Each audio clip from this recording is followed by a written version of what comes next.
Como muitas vezes aconteceu, a informação que se tem do passado é difusa e às vezes contraditória. E esse é o caso da história da Nona Legião. Quem diz que tem a verdade, certamente ou está errado ou está se mentindo, pois hoje em dia os próprios historiadores diferem em vários aspectos da Legião. Então, novamente, vou tentar fazer um relato verossímil e que se sustente nos pontos mais comuns entre as diferentes teorias da Nona, principalmente sobre o seu desaparecimento.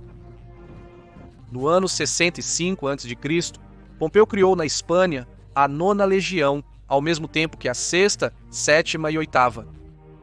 É possível que grande parte dos primeiros legionários fossem bascos, daí o emblema ser um touro, embora seu ícone também seja motivo de desacordo. Mas não é por ter sido criada na Espanha que recebe o apelido sob o comando de Júlio César quando ele estava na Espanha ulterior. No ano 58 a.C., a Nona Legião, juntamente com outras, foi enviada para a Gália sob as ordens do então procônsul Júlio César. É neste ano que começa a Guerra das Gálias, onde também participou a famosíssima 10ª Legião. Não vou contar a Guerra das Gálias porque é um momento histórico que merece um vídeo ou série para si mesma, e que também não é o objeto deste especial, então vou passar de raspão por aqui. A Nona também participou nas 2 invasões da Britânia que Júlio César realizou. Após o fim da Guerra das Gálias, a Nona Legião se rebelou contra César. Não se sabe exatamente em que ano isso aconteceu, mas foi antes da Segunda Guerra Civil Romana, a qual saqueou apenas durante a guerra contra os gauleses. César só permitiu saques durante a guerra contra os gauleses. César disse-lhes que estava orgulhoso deles, pois eram homens disciplinados e não bárbaros selvagens que precisavam saquear. Mas vamos, que no final ele os convenceu ameaçando-os com uma de cimácio. Isso é basicamente matar 1 de cada 10 legionários. Farei um vídeo sobre as punições nas legiões.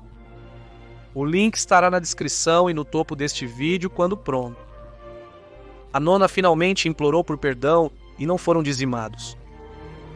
Sob as ordens de Júlio César, a legião lutou contra seu criador, Pompeu Magno.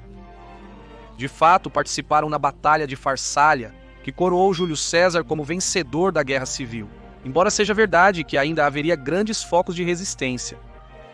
Após o fim da guerra, César dispensou a legião e deu-lhes um merecido descanso. Mas a história não termina aqui, pois pouco depois de Júlio César ser assassinado, Otávio convocou os veteranos da Guerra das Gálias, incluindo os veteranos da Nona, recriando essa legião. Sob o comando conjunto de Marco Antônio e Otávio, a Nona fez parte do exército que enfrentou os assassinos de Júlio César e foi na Batalha de Filipos que ganhou o apelido de Macedônica. Sim, vocês ouviram bem, antes de ter o apelido de Hispana, tinha o de Macedônica. A Nona posteriormente participou da Terceira Guerra Civil Romana, lutando contra Marco Antônio sob as ordens de Otávio Augusto. Como todos vocês sabem, Otávio venceu a guerra e se proclamou imperador de Roma. De fato, a república se tornou um império. Sob a liderança do imperador, a Nona foi enviada para a Hispânia anos depois para lutar nas guerras cantábricas.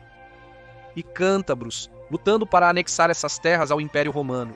E cântabros lutando para anexar essas terras ao Império Romano. E foi por esses anos que ganhou o apelido de Hispanienses, que significa estacionada na Hispania. Como vocês veem, agora mesmo ela leva o apelido Hispanienses, não Hispana, como é conhecida por todos nós. Não se sabe em que momento ocorreu, mas de repente o apelido passou de Hispanienses para Hispana. Após as guerras cântabras, a legião foi destinada ao leste do Reno. Sua função era manter os territórios romanos localizados nesta margem, controlando as pressões das tribos germânicas. Aqui, eles permaneceram por alguns anos, até que ocorreu a grande derrota das legiões de Varo. Aconteceu a Batalha de Teutoburgo, na qual Armínio causou uma das maiores derrotas ao Império Romano e mudou a concepção que Roma tinha sobre os germânicos, bem como suas intenções. Após abandonar os territórios a leste do Reno, Roma reposicionou a Nona em Panônia, parte da atual Hungria. Aqui ficou por um tempo, durante o qual a Nona se amotinou após a morte de Octávio. No entanto, Ibério, seu sucessor, soube conter a revolta sem recorrer à violência. Tempo depois, a Nona recebeu ordens do imperador Tibério de partir para a Mauritânia no ano 17 d.C. para enfrentar Tacfarinas e seus homens. Após o conflito, provavelmente no 24 d.C., a Nona Legião voltou para a Panônia, até que Cláudio, o quarto imperador de Roma, os convocou no ano 43 d.C. para a invasão da Britânia. Lá participou ativamente na conquista das ilhas, após o que permaneceu lá como corpo de segurança e apaziguamento dos nativos. Em 61 d.C., participou na guerra contra Boudica, a rainha que tentou expulsar Roma da Britânia. A Nona Legião tentou romper o cerco de Londinium, atual Londres, mas foi rejeitada e sofreu numerosas baixas. Por isso o resto da guerra se manteve como força de retaguarda, não chegando a participar na batalha de Woodley Street, que foi a que sentenciou a rebelião de Boudica.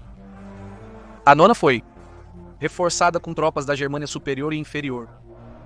No ano 69 d.C., o ano dos 4 imperadores, a legião liderada por Vitélio enfrentou Otto e saiu vitoriosa, mas meses depois enfrentou Vespasiano no mesmo local e perdeu. No ano 83 d.C., o general Agrícola levou a legião para combater os caledônios, e foram destroçados. A Nona retornou aos seus quartéis em York e Middlesbrough, e se especula que participou na construção do Muro de Adriano. Lá permaneceu durante anos, até que no ano 120 d.C., a 6ª Legião se aquartelou em York, onde eles estavam. E agora entramos no território do mistério, da lenda e dos rumores. E sabe-se que, durante o governo de Marco Aurélio, a legião já não existia. Então, o que aconteceu? Não há certeza, apenas teorias existem. A primeira é que a legião foi aniquilada pelos caledônios em alguma incursão, seja dos romanos para o norte, ou um assalto dos caledônios às terras romanas. Esta é a teoria mais difundida entre a população, graças a filmes como Centurião, A Legião da Águia ou A Última Legião, mas isso não significa que seja a correta. É verdade que foram encontrados restos de legiões em território caledônio, mas não foi comprovado que pertencessem à Nona. A segunda teoria sustenta que a legião foi destruída durante a Segunda Revolta Judaica, por volta de 132 d.C., pois se sabe que nesta guerra os romanos sofreram muitas baixas, mas novamente nada é certo. A terceira e última teoria sustenta que a legião foi aniquilada pelos partos no ano 161 d.C. Há várias razões pelas quais uma legião pode se dissolver e deixar de ser mencionada na história. Por exemplo, se a legião se amotinasse e a situação se agravasse, era dissolvida como forma de humilhação e castigo, por isso seu nome não apareceria no futuro. Também poderia ter sido dissolvida se a legião agisse covardemente. Como conclusão, direi que não se sabe qual foi o seu final. Como disse Sócrates, só sei que nada sei. E até aqui o vídeo de hoje. Espero que você tenha gostado e achado interessante. Se for assim, você sabe, dê um like para apoiar o vídeo. Para não perder nenhum capítulo da nossa história, inscreva-se.